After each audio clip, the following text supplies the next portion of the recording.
আসসালামু আলাইকুম বন্ধুরা। নেপালের এক ছোট্ট গ্রামে বেড়ে ওঠা একজন ছেলে একদিন এত বড় মাফিয়াতে পরিণত হয় যে সে আমেরিকানদেরকেও মেরে ফেলতে দুবার চিন্তাও করে না। তো এমন শক্তিশালী একজন গ্যাংস্টারকে থামাবে কে?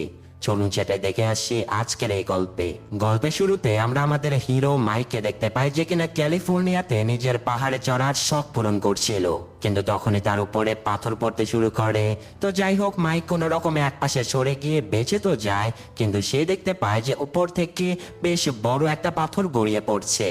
তাই বাঁচার জন্য মাইক নিচে ঝুলে পড়ে, আর এরপর সে দড়ি ছাড়াই উপরে যাওয়ার সিদ্ধান্ত নেয়। আর যথারীতি সে একাই পাহাড়ের উপরে উঠতে শুরু করে, আর কিছুক্ষণের মধ্যেই মাইক পাহাড়ের উপরে চড়েও যায়। সে তার মনের সকল ফ্রাস্ট্রেশন পাহাড়ের উপরে বের করে দিতে থাকে। এরপর মাইক তার থেরাপিস্টের কাছে চলে যায়, আর তখন তার থেরাপিস্ট তাকে বলে যে 1 বছর আগে তোমার ভাই মারা গিয়েছিল, আর তখন থেকে তুমি এক গভীর শকে রয়েছো। এই কারণে তুমি নিজের জীবনের ঝুঁকি নিতেও ভয় পাও না। তাই আমি তোমাকে এই বই আর কিছু ঔষধ দিচ্ছি। তখন মাইক শুধুমাত্র বইটা নিয়ে নেয়, কিন্তু ঔষধ নিতে নিষেধ করে দেয়। আর এরপর সে ওখান থেকে বেরিয়ে যায়। আর কিছুক্ষণ পর মাইক তার বাড়িতে ফিরে আসে। তখন সেখানে তার ভাই গ্যারির কিছু জিনিসপত্র দেয়া হয়, যেখানে সে তার ভাইয়ের অস্থি বা হাড়ের সাথে তার কয়েকটা ছবিও দেখতে পায়। সেখানে গ্যারির রেখে যাওয়া একটা চিঠিতে মাইক জানতে পারে যে গ্যারি সবসময় মাউন্ট এভারেস্টে যেতে চাইতো, আর মাউন্ট এভারেস্টে যাবার আগে যদি তার কিছু হয়ে যায় তাহলে সে তার ভাই মাইককে বলেছিল যেন তার অস্থি এভারেস্টের বাতাসে মিশিয়ে দেয়। এই কথাটা জানার পরে মাইক সাথে সাথে তার ভাইয়ের ইচ্ছে পূরণ করার জন্য কাঠমান্ডুর ফ্লাইট বুক করে ফেলে।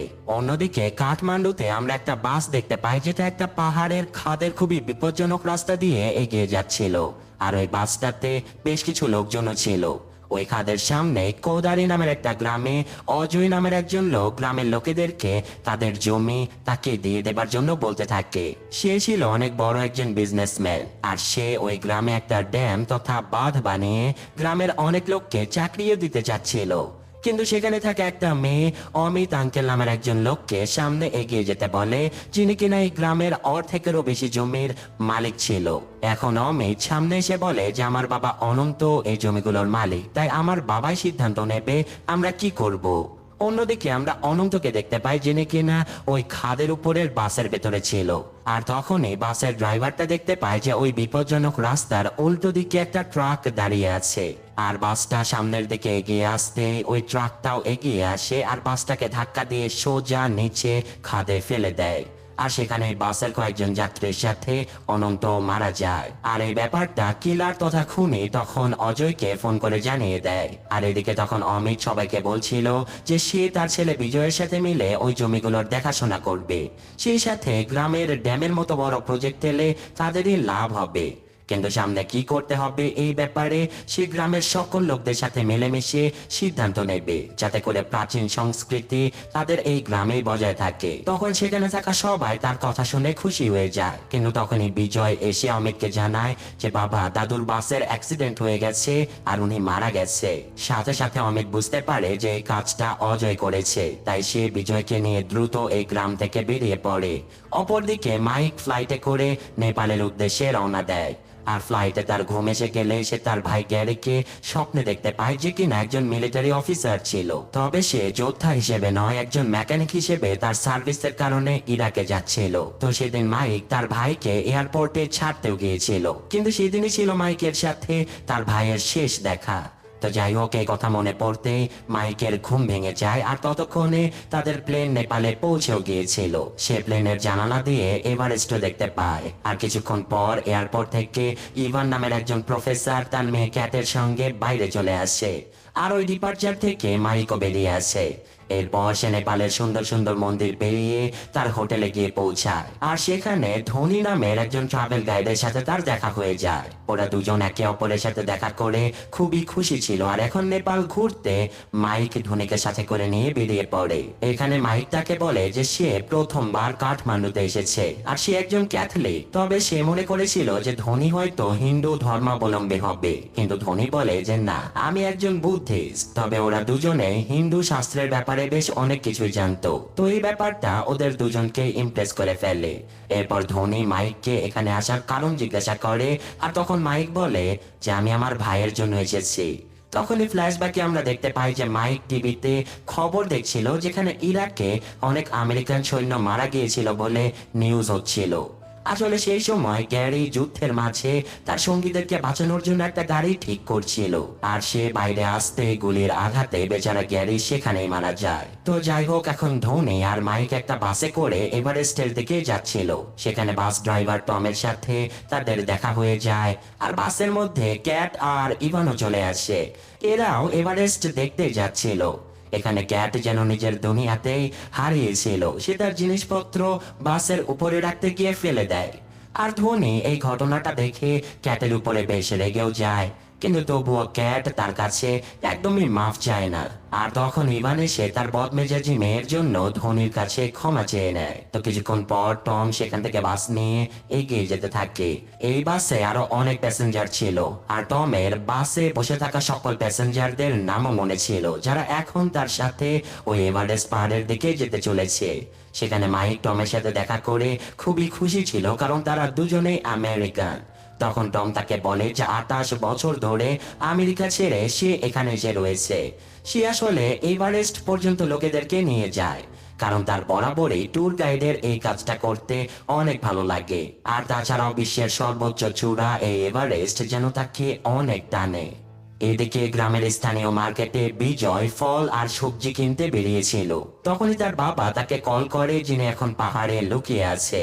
বিজয় তার বাবাকে জানায় যে, বাবা, আমাদের সকল খাবারের জিনিস শেষ হয়ে গেছে, তাই বাধ্য হয়ে বাজারে এসেছি। সাথে সাথে অমিত বলে যে, তুমি জলদি জলদি ফিরে এসো, কারণ ওখানে অনেক বিপদ হতে পারে, আর আমরা সব সময় কোড ল্যাঙ্গুয়েজে মেসেজ করে পাঠাবো, সরাসরি কল দিয়ে কথা বলা খুবই রিস্ক। এইসব কথা শুনে বিজয় ওখান থেকে রওনা দেয়, আর এদিকে সাইনি নামের এক কিলার মেয়ে বিজয়ের উপরে নজর রাখতে থাকে। সে তার গুন্ডাদের সাথে বিজয়ের পিছু করতে থাকে, আর বিজয় সেখান থেকে এভারেস্টগামী টমের সেই বাসে চড়ে বসে। তখন তার পেছনে পেছনে সাইনি আর তার গুন্ডা বাহিনীও সেই বাসে উঠে পড়ে। আর বাসটার সামনে এগোতে ধোনি বুঝতে পারে যে বিজয় আর সাইনির মধ্যে কিছু একটা সমস্যা রয়েছে। এরপর সাইনি অতর্কিতে বিজয়ের উপরে হামলা করে দেয় আর তাকে অজ্ঞান করে ফেলে, আর সেখানকার বাকি সবাইকে গান পয়েন্টে নিয়ে জিম্মি করে ফেলে। সাইনি সবাইকে শান্তভাবে বসে থাকতে বলে, আর তারপর সে সকলের ফোন নিয়ে বাসের জানালা দিয়ে বাইরে ফেলে দেয়। আর তারপর টমকে এখন এভারেস্টের বদলে বিজয়ের গ্রাম কোদারির দিকে বাসটা নিয়ে যেতে বলে।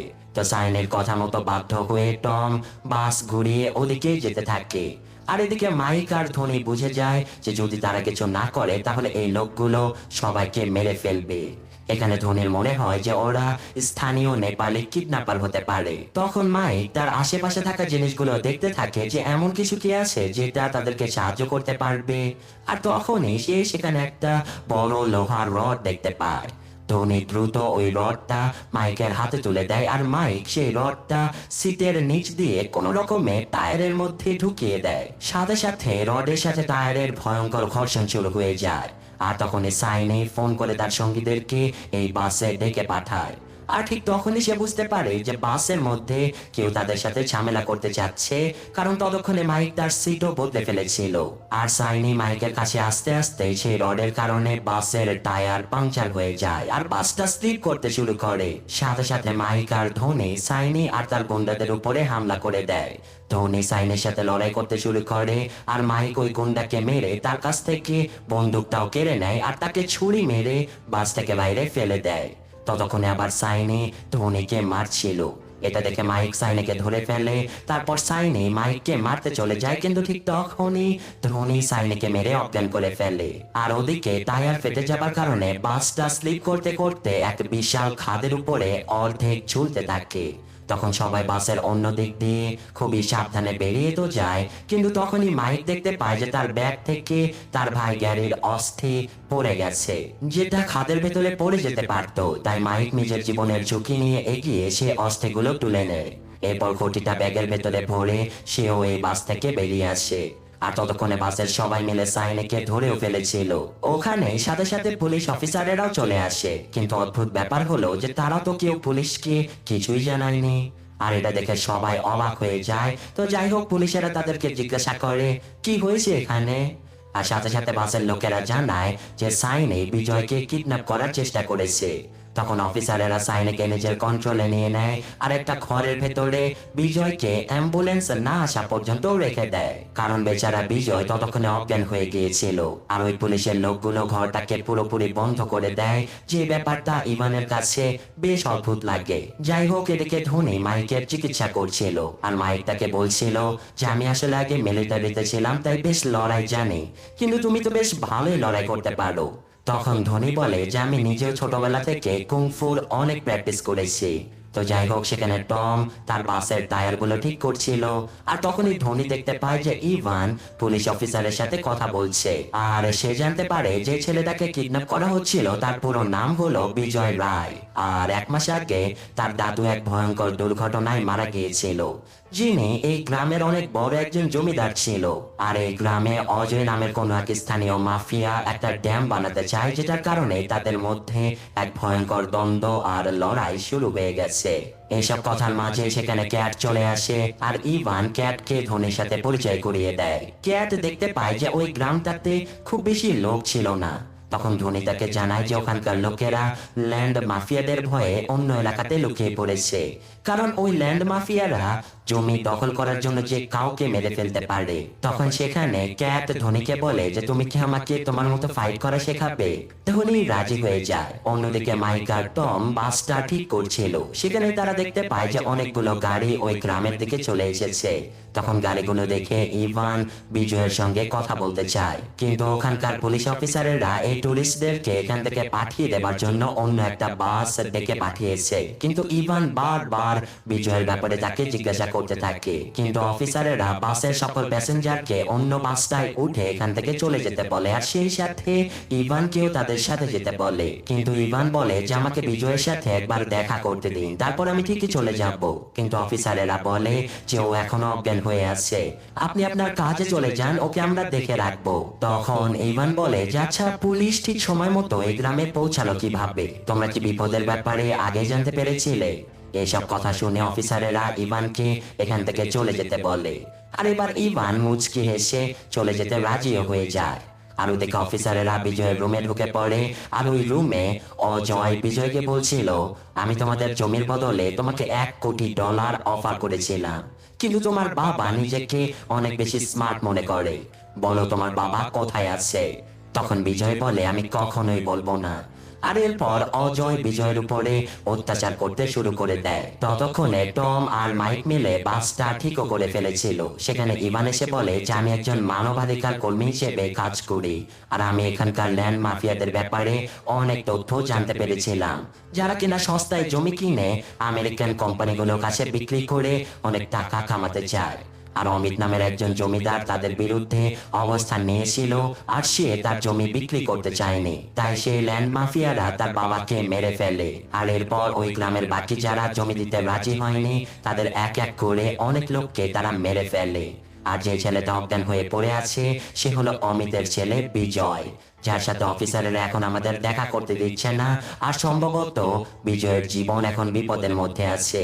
এইসব কিছু শুনে মাইক বলে আচ্ছা ঠিক আছে, দাঁড়াও, আমরা তাহলে পুলিশের সাথে কথা বলার একটু চেষ্টা করে দেখি, তুমি ততক্ষণে বাসটা তৈরি রাখো। এদিকে বাকি প্যাসেঞ্জারেরা পুলিশের সাথে আনা অন্য একটা বাসে এখান থেকে চলে যায়। আর তখন মাইক, ধোনি আর ইভান এসে অফিসারের সাথে দেখা করে আর তারা বিজয়ের ব্যাপারে জিজ্ঞাসা করে। তখন অফিসার বলে যে অ্যাম্বুলেন্স এলেই আমরা বিজয়কে এখান থেকে নিয়ে চলে যাব, আর তোমরা ততক্ষণ ওর সাথে কোনো দেখা করতে পারবে না। ঠিক তখনই ঘরের ভিতর থেকে বিজয়ের চিৎকার করার আওয়াজ শুনতে পাওয়া যায়, তাই সাথে সাথে মাইক সেই পুলিশ অফিসারকে মেরে অজ্ঞান করে ফেলে আর তার বন্দুকটা ছিনিয়ে নেয়। এরপর 3 জন ভেতরে চলে আসে, আর তারা দেখতে পায় যে একজন অফিসার সাইনের সাথে মিলে বিজয়কে মারছে, আর অমিতের লোকেরা তাকে জিজ্ঞাসাবাদ করছে। তখন মাইক ওখানে এগিয়ে যায়, আর এরপর ধোনির সাথে মিলে সে অফিসার আর সাইনিককে গান পয়েন্টে জিম্মি করে ফেলে। আর ঠিক তখনই সেখানে নিজের গুন্ডাদের সাথে অজয় এসে সবাইকে শান্ত হতে বলে। সে বলে যে দেখুন, আমরা আলোচনার ব্যাপারে এই ব্যাপারটা মিটিয়ে নিতে চাই। তখন ইভান বলে যে আমি আমেরিকা থেকে এসেছি আর আমি আমেরিকান এম্বাসিতে তোমাদের এই হামলার ব্যাপারে সব জানিয়ে দিয়েছি। কিছুক্ষণের মধ্যে হেলিকপ্টারে করে আমেরিকান আর্মি এখানে পৌঁছে যাবে আর তারা সবকিছু সামনে নেবে। তখন অজয় বলে যে তুমি মিথ্যে কথা বলছো। আর এরপর সে সরাসরি ইভানকে গুলি করে এখানে মেরে ফেলে। আসলে এদের সকলের মোবাইল যে আগে ফেলে দেওয়া হয়েছে এটা অজয় আগে থেকেই জানতো। তো যাই হোক, সেখানে বাকি লোকেদের মধ্যে ভয়ঙ্কর গোলাগুলি শুরু হয়ে যায়। আর মাইক ওখান থেকে ধোনি আর বিজয়কে আগে বেরিয়ে যেতে বলে। ওরা দুজন বাইরে এসে ক্যাট আর টমের সাথে বাসে বসে ওখান থেকে পালাতে থাকে। আর ওদিকে মাইক ভেতরে সবার সাথে একাই লড়াই করতে থাকে। এই গুলি বর্ষণের মাঝে তার গায়েও একটা গুলি লেগে যায়, কিন্তু তারপরেও সে বেঁচে বাইরে চলে আসে আর সেও দৌড়ে বাসে উঠে পড়ে। এখন ওরা সবাই এখান থেকে পালানোর জন্য এগোতে থাকে। আর তখনই সেখানে ক্যাট তার বাবার ব্যাপারে জিজ্ঞাসা করে। এটা শুনে ধোনি বলে উনি আর নেই, ওনাকে গুন্ডারা গুলি করে মেরে ফেলেছে। বেচারি ক্যাট এই কথা শুনে প্রচন্ড কষ্ট পায়। এছাড়াও ততক্ষণে অফিসারেরা দুদিক থেকে টমকে ঘিরে ফেলেছিল, কিন্তু ওরা বিজয়কে বাঁচানোর জন্য প্রাণপণ লড়াই করে যাচ্ছিল। তাই অফিসারেরা টমকে গুলি করে আহত করে ফেলে। তখন ধোনি তাদের উপরে হামলা করে আর মাইক বাসটা চালাতে শুরু করে। সে বাস নিয়ে গিয়ে একদিক থেকে অফিসারদের খাদে ফেলে দেয়। আর বাস নিয়ে যখন সে ওখান থেকে পালিয়ে যাচ্ছিল তখনই অজয় তাদের পিছু নিতে থাকে। কিন্তু মাইক সেখানে ট্রাকের উপরে থাকা বড় বড় পাইপের রশি কেটে পাইপগুলো সব রাস্তায় ফেলে দিয়ে রাস্তা ব্লক করে দেয়। আর এরপর ওরা বাস নিয়ে বেরিয়ে যায়। আর এদিকে বাসের ভেতরে ক্যাট তার বাবার মৃত্যুতে অনেক বেশি কষ্ট পাচ্ছিল। আর তাছাড়া মাইকও কিছুটা আহত হয়ে গিয়েছিল। ততক্ষণে ধোনি দেখতে পায় যে টমের গায়ে গুলি লেগে গেছে আর প্রচন্ড রক্তক্ষরণের কারণে সে একদম দুর্বল হয়ে পড়েছে। সাথে সাথে ধোনি তার চিকিৎসা শুরু করে দেয়। আর সে এখন ক্যাটকেও সামলাতে থাকে, কারণ সে তার বাবার মৃত্যুতে খুবই ভেঙে পড়েছিল। এরপর ধোনি মাইককে বলে যে ক্যাট খুব তাড়াতাড়ি ঠিক হয়ে যাবে, তুমি চিন্তা করো না, তুমি দ্রুত আমাদেরকে বাস চালিয়ে এখান থেকে বের করার চেষ্টা করো। এদিকে ওরা বাসটা নিয়ে পাহাড় দিয়ে সামনের দিকে এগোতে থাকে। তখনই সেখানে বিজয় বলে যে বাঁ দিক দিয়ে গেলে চায়না বর্ডার খুব কাছে পড়বে আর ওখানে রাস্তার মধ্যে আমার বাবার সাথে দেখা হয়ে যাবে, তাই আমাদের ওদিকে যাওয়া উচিত। তখন মাইক টমের আহত অবস্থার কথা ভেবে ওখানে যাওয়ার সিদ্ধান্ত নেয়, কিন্তু সেখানে টম যন্ত্রণায় ছটফট করতে থাকে। আর সে বলে আমি আমার বাসের ভেতরে মরতে চাই না, আমাকে বাস থেকে বের করো। তখন ওরা বাস থামিয়ে টমকে এভারেস্টের সামনে বাইরে শুইয়ে দেয়। আর ওদিকে গুন্ডারা তাদের পিছু পিছু আসছিল। এই কারণে টম গুন্ডাদেরকে আটকানোর জন্য তার কাছে একটা বন্দুক চেয়ে নেয়। আসলে টম বুঝে গিয়েছিল যে সে আর বাঁচতে পারবে না, তাই সে তার প্যাসেঞ্জারদেরকে বাঁচাতে এখান থেকে চলে যেতে বলে। এসব কিছু শুনে মাইক তাকে একটা বন্দুক দিয়ে দেয়। আর ওখান থেকে সে ধোনি, বিজয় আর ক্যাটকে সাথে করে নিয়ে বাসে করে এগিয়ে চলে যায়। ওরা খুবই বিপজ্জনক একটা রাস্তা দিয়ে এগোতে থাকে। ঢালু এই রাস্তা দিয়ে নিচে নামার জন্য তাদেরকে বাসটাকে একটা রশি দিয়ে বেঁধে ফেলতে হবে, যাতে করে তারা সরাসরি খাদে না পড়ে যায়। তাই ওরা রশি দিয়ে বাসটাকে বেঁধেও ফেলে। আর বাস নিয়ে তারা ধীরে ধীরে ওই ঢালু বেয়ে এগোতে থাকে, কিন্তু দুর্ভাগ্যবশত সেই রশির ইঞ্জিনটা হঠাৎ বন্ধ হয়ে যায়। তখন ধোনি ওখান থেকে রশিটা কেটে দেয় আর মাইক বাসটাকে উঁচু জায়গা থেকে খুবই সাবধানে ধীরে ধীরে নিচে নামিয়ে আনে। কিন্তু বাসের গতি বেশি থাকার কারণে সেটা একটা খাদের কাছে গিয়ে উল্টে যায়। বাসের অনেক অংশ ভেঙে যায়, তবে সৌভাগ্যবশত ওরা চারজনই এ যাত্রায় প্রাণে বেঁচে যায়। তো ওরা এখন উপর থেকে নিচে তাকিয়ে দেখে যে নিচে এরকম উল্টে যাওয়া অনেকগুলো বাস ট্রাক আগে থেকেই পড়েছিল, যেগুলোর জিনিসপত্র যন্ত্রপাতি এখনো ঠিকঠাক রয়েছে। আর ওই জিনিসপত্রগুলো দিয়ে ওরা নিজেদের বাসটাকে ঠিক করে ফেলতে পারবে। তখন মাইক সবাইকে কাজে লেগে পড়তে বলে আর তারা সবাই মিলে প্রথমে নিজেদের বাসটাকে সোজা করে ফেলে। অন্যদিকে গুন্ডারা সামনে এগোতে থাকে আর এটা দেখে মৃতপ্রায় টম তাদের উপরে হামলা করে দেয়। কিন্তু টমের গুলি শেষ হয়ে যায়, এই কারণে গুন্ডারা তার কাছে চলে আসে। তখন টম বলে আমি সব সময় এমন একটা জায়গাতেই মরতে চেয়েছিলাম। তখন একজন পুলিশ অফিসার সেখানে এসে টমকে মেরে ফেলে। আর এখন সামনে এগিয়ে যাওয়ার পরে অজয় আর অফিসারেরা দেখতে পায় যে নিচের খাদে নামার জন্য যে রশির মেশিনটা ছিল সেটা খারাপ হয়ে গেছে। তাই তাদের সবাইকে নিচে যাওয়ার আগে ওই মেশিনটাকে ঠিক করতে হবে, যেটা করতে গেলে অনেক সময় লেগে যাবে। এদিকে ততক্ষণে ধোনি আর মাইক নিচে নামা শুরু করে দিয়েছে, আর তারা ওই ট্রাকগুলো থেকে জিনিসপত্র নিয়েও ফেলেছে। আর এইসব কিছুর মধ্যে তারা দুজন হিন্দু পরিষদ নিয়ে একে অপরের সাথে কথা বলতে থাকে। আর ততক্ষণে উপরে বিজয় ক্যাটকে তার পরিবারের ব্যাপারে জিজ্ঞাসা করে। তখন ক্যাট বলে যে আমার মা আর বাবা ছিল শুধু, কিন্তু তাদেরও ডিভোর্স হয়ে গেছে, এই কারণে আমি বাবার সাথে এখানে ঘুরতে এসেছিলাম। এসব কিছু বলতে বলতেই সে তার বাবাকে মনে করে অনেক দুঃখী হয়ে পড়ে। এরপর সেখানে ধোনি আর মাইক চলে আসে, আর তারা বিভিন্ন জিনিসপত্র নিয়ে এসে বাসটাকে পুরোপুরি ঠিক করে ফেলে। অন্যদিকে মাফিয়া অজয়ের কাছে বিজয়ের ফোনটা রয়ে গিয়েছিল, আর তাতে হঠাৎ করে অমিতের মেসেজ চলে আসে যে তুমি এখন কোথায় আছো বাবা। সাথে সাথে কৌশলে অজয় অমিতকে তার লোকেশন জিজ্ঞাসা করে। আর তখন অমিত ওখান থেকে কিছুটা দূরে একটা লোকেশনে ছোট্ট একটা ঘরের ব্যাপারে বলে। আর তখনই অজয় তার একজন বাইকার কিলারকে ওই লোকেশনে গিয়ে অমিতকে ধরে আনতে বলে। সাথে সাথে ওই কিলার বাইক নিয়ে পাহাড়ের মধ্যে দিয়ে ওই লোকেশনে যেতে থাকে। অপরদিকে মাইকো বাস নিয়ে ওইদিকে যাচ্ছিল। এদিকে রাত হতে হতে কিলারটা ওই ঘরটার কাছে পৌঁছে যায়, আর সে যখন ঘরের ভেতরে ঢোকে তখন সে দেখতে পায় সেখানে শুধু একটা পুতুল রাখা আছে। সেই সাথে ঘরের দরজা খোলার সময় একটা বোমার পিন খুলে যায়, আর সেখানে এক বিশাল বড় বিস্ফোরণ হয়, যেটাতে ওই কিলারটা মারা যায়। এদিকে সকাল হতে হতে সেখানে মাইকো পৌঁছে যায়, আর তারা সেই জ্বলন্ত ঘরটা দেখতে পায়, যেখানে অমিত এসে জানায় যে সেই কিলারটাকে ধোঁকা দিয়ে মেরে ফেলেছে। আর এরপর সে বিজয়ের সাথে ফাইনালি দেখা করে। আসলে বিজয়ের সাথে চ্যাট করার সময় অমিত ইমোজি ব্যবহার করেছিল, কিন্তু উল্টো দিক থেকে ইমোজি সহ কোনো জবাব আসেনি। আর তাতেই সে বুঝে গিয়েছিল যে বিজয়ের ফোন অন্য কারো কাছে রয়েছে। এরপর সেখান থেকে বিজয় তার বাবাকে সবার সাথে পরিচয় করিয়ে দেয়, কিন্তু সেখানে মাইক তার জখমের কারণে অজ্ঞান হয়ে পড়ে যায়। সাথে সাথে সবাই মাইককে অমিতের বাড়িতে নিয়ে আসে, আর তারা মাইকের জখমটা দেখতে পায় যেটা অনেক বড় হয়ে গিয়েছিল। এটা দেখে অমিত বিজয়কে বাইরে পাঠিয়ে দেয় মেডিকেল কিট আনার জন্য, আর তারা সবাই মাইকের চিকিৎসা করতে থাকে। অন্যদিকে অজয় অমিতের দেয়া লোকেশনে এসে দেখতে পায় যে অমিত ওই বাইকারটাকে বিস্ফোরণে মেরে ফেলেছে। তাই এবার সে তার সকল কিলারদেরকে আলাদা আলাদা দিকে গিয়ে অমিত আর বিজয়কে খুঁজে বের করতে বলে। এদিকে রাত হলে অমিত আর বিজয় ওই মাফিয়াদের জন্য খুবই চিন্তিত হয়ে পড়ে। অমিত তার ছেলেকে এই ঝগড়াগুলো শেষ করে একটা ভালো আর নিরাপদ জীবন দিতে চাচ্ছিল। তখনই বিজয় বলে, বাবা তুমি আমাকে নিয়ে এত চিন্তা করো না, আমি ঠিকই থাকবো, আর হ্যাঁ সব সময় তুমি আমার হিরো থাকবে।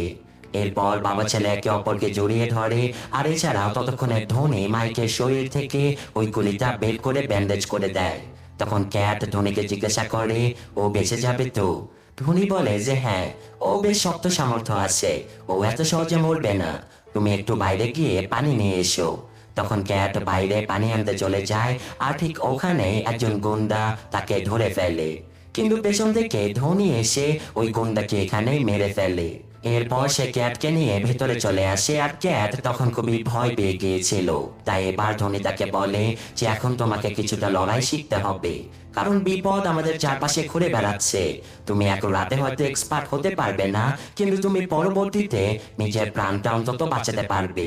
আর এরপর সে দেখায় যে কি করে মানুষের গলায় আঘাত করে যে কারো অবস্থা খারাপ করে দেওয়া যায়, কিভাবে আঙ্গুলে চাপ দিয়ে মানুষকে মারা যায় ইত্যাদি।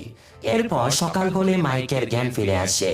তখন ধোনি তার উপরে প্রচন্ড রেগে যায়, কারণ মাইক তার আহত হওয়ার ব্যাপারে তাদেরকে কিছু জানায়নি, আর সেটার কারণে তাদের সকলের জীবন ভয়ঙ্কর বিপদে পড়তে পারত। তখন মাইক তার কাছে মাফ চেয়ে নেয়, আর ধোনি তাকে কাপড় বদলে নিতে বলে যাতে করে ওরা এখান থেকে দ্রুত পালিয়ে যেতে পারে। তো ফাইনালি 2 ঘন্টা ধরে সামনে এগোনোর পরে ওরা একটা বিশাল বড় খাদের কাছে পৌঁছে যায়, যেটা একদম রাস্তার মাঝখানে ছিল। আর এখানে বিজয় জানায় যে এখানকার বড় ক্রেন ব্যবহার করে আমাদের বাসটাকে নিয়ে রাস্তার অন্য পাশে পৌঁছাতে হবে। ততক্ষণে অজয় অফিসারদের সাথে হিসাব করে বুঝতে পারে যে তার শত্রুরা হয়তো ততক্ষণে চায়না বর্ডারের কাছে চলে গিয়েছে, আর যদি ওরা ওখানে পৌঁছে যায় তাহলে তাদের সমস্যা হতে পারে। এই কারণে তারা জলদি জলদি ওদের পিছনে নেওয়ার সিদ্ধান্ত নেয়। ততক্ষণে মাইক সকলের সাথে মিলে বাসটাকে ক্রেনের সাথে বেঁধে ফেলে, আর অমিত বাসটাকে ক্রেন দিয়ে অন্য পাশে পাঠাতে শুরু করে। তো এই কাজটা সে খুবই তাড়াহুড়োর মধ্যে করছিল, কারণ তখনই সবাই দেখতে পায় যে সেখানে অলরেডি গুন্ডারা চলে এসেছে। এই কারণে অমিত একাই গুন্ডাদেরকে সেখানে আটকানোর জন্য রাস্তার এপাশেই থেকে যায়। আর গুন্ডারা ঘটনাস্থলে পৌঁছে গেলে অমিত এবং বাকি সবাই মিলে গুন্ডাদের উপরে এলোপাতাড়ি গুলি চালাতে থাকে। কিন্তু গুন্ডারা সেখানে প্রথমে অমিতকে ধরে ফেলে, আর তারা আবারও অমিতের জমি তার কাছ থেকে চাইতে থাকে। কিন্তু অমিত এমন অবস্থাতেও তাদের কথায় রাজি হয় না। তখন অজয় এখানে অমিতকে মেরে ফেলে। এরপর তারা ক্রেন দিয়ে বাসটাকে আবারও নিজেদের দিকে ফিরিয়ে আনতে থাকে, আর তখনই বাসের ভেতর থেকে সবাই তাদের উপরে গুলি চালাতে শুরু করে। আর তারা সবাই একে অপরের সাথে ভয়ঙ্কর লড়াই শুরু করে দেয়। এই সব কিছু দেখে মাইক সেখানে তার পিস্তল দিয়ে অফিসারদের হেডশট মারতে শুরু করে দেয়, কিন্তু বেচারার গুলিও শেষ হয়ে যায়। তখন সে বাস থেকে লাফ দিয়ে ক্রেনের রুমে চলে যায়। সেখানে সে সাইনিকে দেখতে পায়। এখানে মাইক তার সাথে লড়াই শুরু করে দেয়, আর সে সাইনিকে দূরে ছুঁড়ে ফেলে দেয়। এরপর ক্রেন দিয়ে বাসটাকে সে অন্য পাশে পাঠিয়ে দেয়, আর মাইকও লাফ দিয়ে ফাইনালি ক্রেনের উপরে চলে আসে। আর এখানে ক্যাট একটা গ্যাস সিলিন্ডারের সাহায্যে ভয়ঙ্কর বিস্ফোরণ ঘটিয়ে গুন্ডাদের অবস্থা খারাপ করে ফেলে। এরপর গুন্ডারা দেখতে পায় যে মাইক ওখান থেকে তার সঙ্গীদেরকে নিয়ে বাসে করে পালিয়ে যাচ্ছে। এদিকে বিজয় তার বাবার মৃত্যুতে প্রচন্ড দুঃখী হয়ে পড়েছিল। তখনই ক্যাট এসে তাকে সামলায়। ওদিকে কিছুক্ষণ পর ক্রেনের মাধ্যমে অজয়ও তার গাড়িগুলো নিয়ে অন্য পাশে চলে আসে, আর সে মাইকদেরকে ধরতে দ্রুত এগোতে থাকে। তারা খুবই দ্রুত গিয়ে বাসটাকে ধরে ফেলে, আর তখন বিজয় বলে যান মাত্র 50 কিলোমিটার দূরে চায়নার বর্ডার। তাই তারা সবাই দ্রুত বন্দুক দিয়ে গুন্ডাদের উপরে গুলি চালাতে শুরু করে। আর ঠিক তখনই সাইনি সেখানে রকেট লঞ্চার দিয়ে তাদের বাসে হামলা করে দেয়। মাইক দ্রুত মিসাইলটাকে কোনো রকমে মিস করিয়ে দেয়, আর সেই মিসাইলটা তাদের সামনের এক পাহাড়ে গিয়ে বিধ্বস্ত হয়, যার নিচে একটা টানেল ছিল, যার কারণে টানেলের রাস্তার উপরে পাথর পড়তে শুরু করে। তখন মাইক বাসটাকে খুবই জোরে ছুটিয়ে একটা গুন্ডার বাইকের সাথে টানেলের ভেতরে চলে যায়। সেখানে গুন্ডাটা অন্যদিকে গিয়ে গ্রেনেড দিয়ে টানেলটাকে ধসিয়ে তাদেরকে জ্যান্ত কবর দিয়ে ফেলার চেষ্টা করে, কিন্তু মাইক ওই গুন্ডাকে গ্রেনেড দিয়ে উড়িয়ে দেয়, আর সে টানেল থেকে বেরিয়ে আসে। আর ততক্ষণে পাহাড় পার করে বাকি অফিসারেরা মাইকের পেছনে চলে এসেছিল। সেখানে বিজয় আর ক্যাট গুন্ডাদের উপরে গুলি চালাতে শুরু করে, কিন্তু তাদের গুলিও শেষ হয়ে যায়। আর ফাইনালি বাসের মধ্যে সাইনি ঢুকে পড়ে, আর সে সবাইকে ধরে মারতে শুরু করে। এটা দেখে মাইক বিজয়কে বাস চালাতে বলে, আর সে সাইনের কাছে চলে আসে। সাইনি এবার মাইককে ধরেও খুবই পেটাতে থাকে, আর সে মাইককে মারতেও চলে যায়। ঠিক তখনই ধোনি তাকে আটকানোর চেষ্টা করে, আর সাইনি ধোনিকে ধারালো ছুরি দিয়ে ঘায়েল করতে থাকে। আর ততক্ষণে একজন অফিসারও বাসের ভেতরে ঢুকে পড়েছিল, আর ওরা দুজন একসাথে ধোনিকে মারতে চলে যায়। এইসব কিছু দেখে মাইক অফিসারটাকে ধরে ফেলে, আর ওরা দুজন লড়াই করতে শুরু করে। ততক্ষণে ক্যাট ধোনিকে সাইনের হাত থেকে ছাড়িয়ে নেয়, আর তার গলায় আঘাত করে তার অবস্থা খারাপ করে ফেলে। এরপর সেখানে ধোনি সাইনিকে মেরে বাসের বাইরে ফেলে দেয়, আর মাইক গাড়ির অস্থির সেই বক্সটা দিয়ে অফিসারকে মারতে মারতে বাস থেকে বাইরে ফেলে দেয়, আর সে সাইনের সাথে বাইরে পড়ে গিয়ে মারা যায়। সবাই ভেবেছিল বিপদ কেটে গেছে, তারা বেঁচে গেছে, কিন্তু তখনও মাইক বলে যে না, এখনো একজন শত্রু বেঁচে আছে, আর সে ছিল অজয়। তো কিছুক্ষণের মধ্যে সেখানে অজয় তার গাড়ি নিয়ে চলে আসে, আর তখনই তার সামনে মাইক চলে আসে বাস নিয়ে। এরপর মাইক বাস দিয়ে ধাক্কা মেরে অজয়ের গাড়িটাকে সোজা খাদে ফেলে দেয়, ঠিক যেমনটা অজয়ের কিলার গল্পের শুরুতে যাত্রী ভর্তি একটা বাস ফেলে দিয়েছিল। তো যাই হোক, সেখানে একটা বিশাল বড় বিস্ফোরণ হয়, আর ওই গাড়ির সাথে সাথে সেখানে অজয়ও শেষ হয়ে যায়। তো এখন 1 মাস পরের ঘটনা দেখানো হয়, যেখানে সবাই আবারও গ্রামে ফিরে এসেছে। সেখানে বিজয় গ্রামে একটা ছোট্ট ড্যামও তৈরি করে ফেলেছে, যেটার মাধ্যমে তারা গ্রামটার অনেক উন্নতি করতে যাচ্ছিল। তখন এই কথাগুলো শুনে সবাই অনেক খুশি হয়ে যায়, আর এরপর বিজয় গিয়ে মাইক, ধোনি আর ক্যাটের সাথে দেখা করে। আর ক্যাটকে নেবার জন্য সেখানে তার মাও চলে এসেছিল। আর ফাইনালি ক্যাট তার কাছ থেকে বিদায় নিয়ে তার মায়ের সাথে চলে যায়। আর এখন পরদিন মাইক আর ধোনি মাউন্ট এভারেস্টে চলে যায়, আর মাইক সেখানে গ্যারিকে মনে করে তার অস্থিগুলো মাউন্ট এভারেস্টের বাতাসে মিশিয়ে দেয়। আর তখন সেখানে ধোনি আর মাইক খুবই খুশি ছিল। এরপর ওরা দুজন এখান থেকে এয়ারপোর্টে চলে আসে, আর ওরা দুজন আসলে এতক্ষণে একে অপরকে পছন্দ করতে শুরু করেছিল, কিন্তু তারপরেও ওরা দুজন একে অপরের কাছে তাদের ভালোবাসার কথা প্রকাশ করতে পারছিল না। তবে মাইক যখন বাইরে এসে ধোনির সঙ্গে দেখা করে তখন সে বাই বলে এয়ারপোর্টের ভিতরে চলে যায়। মাইক এয়ারপোর্টের ভিতরে কিছু কেনাকাটা করতে এসেছিল আর তখনই সে ওখানে বেশ মোটা দড়ি পড়ে যেতে দেখে। আর তখনই মাইকের মনে পড়ে যায় যে তার ভাই গ্যারির সাথে সে এমনই রশি ব্যবহার করে পাহাড়ে চড়তো। আর তার ভাই সব সময় মাইককে তার জীবনটা ভালোবাসার সাথে বাঁচার জন্য বলতো। তখন মাইক ওই দড়িটা দেখে তার ভাইয়ের কথা মনে করে আর সে এয়ারপোর্ট থেকে বাইরে বেরিয়ে আসে। আর ওখানে ট্রাফিকে আটকে থাকা ধোনি মাইককে দেখতে পায়। ফাইনালি তারা একে অপরের সাথে দেখা করে আর সম্ভবত তারা একে অপরকে প্রপোজ করে সংসারে শুরু করে দেয়, যেটা আমাদের অবভিয়াসলি দেখানো হয় না। তো যাই হোক, গল্পটা এখানে শেষ হয়ে যায়। কেমন লাগলো সেটা কমেন্টে জানাবেন। আমি আজকের মতো বিদায় নিচ্ছি। আল্লাহ হাফেজ।